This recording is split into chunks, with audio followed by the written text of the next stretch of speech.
Hi, I'm Zach Quinn and welcome to Home Helpers. Today we're with Roof Depot and we're talking about replacement of roofs and all things concerned. Michael, how are you? Hi, Zach. Nice to see you. Scott? Hi. Appreciate you guys taking a few minutes. So tell us some information about roofs and how we can help our clients with that. Well, today we're going to talk about the most common question we get is, how do I know I need a new roof, right? Okay. So we're going to give you some common indicators first that homeowners themselves can walk out and maybe tell for themselves without getting a professional involved.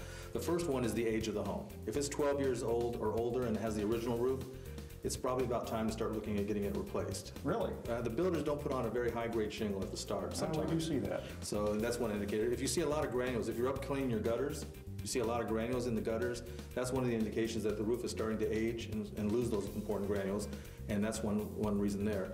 And then we see the most common that people are aware of. We get phone calls off the hook on storm damage. The first is wind. If you're missing shingles at all, if you're seeing tabs sliding off your roof, that's an indication for you that you better call somebody fairly quick. Absolutely, got big problems already. And then also there's some other issues in that area. One is a creased shingle. Scott, you want to Sure. Sure. This is an example of what a crease shingle looks like, and this is common, particularly in 3-tab type shingles, where the tab will come up due to wind, uplift, and then what happens is all the granules get displaced right along this ridge. Sometimes you can see this from the ground, a lot of times you cannot. Because when this tab comes up, you've now compromised this shingle. Right. Here, okay, it's never going to lay down flat again. Plus, these granules are on the roof for a reason. So if you got a line of granules that are displaced, you're going to have an issue there. Some of the other things that you'll see, particularly when it comes to wind damage, is potentially roof shingles that tear. You have storm damages that you can't easily see from the ground. Right. And that's hail damage. What happens is when a hailstone hits, granules get displaced, causing an indentation into the shingle itself, which compromises the shingle long term. So it not only compromises the shingle, but it also compromises some metal items that might be on the roof as well. Well, that's the first indication that when an adjuster comes out, they're going to look at the soft metal, your box vents, your HVAC vents, and see if there are dents there, because that's what a storm will do for you. The key about hail damage is to make sure you call a professional, though. This is not, as Scott said, you can't see it from the ground on your own, and you want somebody who understands hail damage versus blistering or mechanical damage. Okay, so if someone thinks that they might have a situation like this, who do they call? Well, it would be best if they called us. We've been in business a long time. But make sure that you do your research and you call the company that's going to come out and make sure they tell you not only that you have it, but you may not have it, and that's important for you too. When we come out, we talked about how long the life of that roof is good for. So, You know, I think that's a very important piece. When you come out and you do a free inspection for somebody, you're going to give them a straight shot. You're going to take photographs up there on the roof. You're going to identify any problem areas that you guys see, as well as if the roof is in good shape, you can give them an expectation of what the life expectancy is of the roof. well, the best way to keep a customer or to get a new customer is to be honest and upfront right from the very beginning. Well, that's important, and that's why we're with you guys. I appreciate it. Thanks very much. You are watching The Home Helpers, and we will be right back. Hi, you're watching The Home Helpers, and we're with Roof Depot. We were talking about some items that homeowners might find that will be uncommon, that they might indicate that they need a roof, some roof work.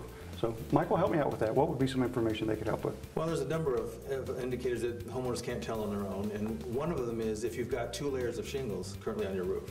Now, how would that happen? Well, sometimes it's contractors taking shortcuts, trying to save money. They'll tell a homeowner who never gets on the roof that they've replaced the roof, and they just lay another layer of shingles on it so they don't have to tear it off and take the man hours to do that. That's a problem. Sometimes it's the homeowners who think they're talked into cutting the cost by just putting new shingles on top of old. When you lay a second layer of shingles on top, even if you have the minimum, say 25-year 3-tab, Right. you're not getting 25 years out of that shingle. Absolutely. Cuts the life down a lot. Yeah, by close to half. What happens is when you have that layer underneath, moisture gets trapped in underneath there. Okay. Okay. Shingles aren't meant to be laid on top of other shingles. So what happens is that moisture trapped underneath there starts breaking down those shingles way prematurely. So what other kinds of things do we run into? Well, I think all of us have experienced this at one time or another. If you go up in your attic to get those Christmas decorations, down early or to rearrange or store some items, you'll find that attic is very, very hot. Right. Now here in Georgia, the attic's always going to be hot, but if it's extremely hot, what you're finding is either poor ventilation or lack of ventilation. Okay. And people ask us, well, what does that have to do with getting a new roof? Well, what happens is the shingle starts baking from the inside out. Now those granule loss we talked about earlier starts to come on this roof and tears down the whole fabric of the roof and ages it as Scott said, prematurely. So heat can be a big problem for roofing. Heat is Yes. an enemy, along with water. Okay. We also find that customers will ask us a lot of times, why are the black marks or streaks I have on my roof? And why is my roof dirty? I just put this thing on 3 years ago. And what does that mean? It's algae and fungus that's growing on the roof. Okay. And what happens is it starts to eat away at the granules as well, and starts to age the roof and starts to do the same thing hail damage does in terms of displacing the granules. We want to make sure customers understand, or potential customers understand, that don't resist the temptation to get on that roof and power wash that clean. I've seen that done. That's a big problem. Asphalt shingles, they're not meant to have a high-pressured water at a close range. It will displace them. Yeah, it's not designed to do that. It's not designed, so you could wind up causing more damage than what you already have. Shooting straight with them is while we're with you guys. We certainly stand behind what you're doing. So Appreciate it. you're watching The Home Helpers. We'll be right back.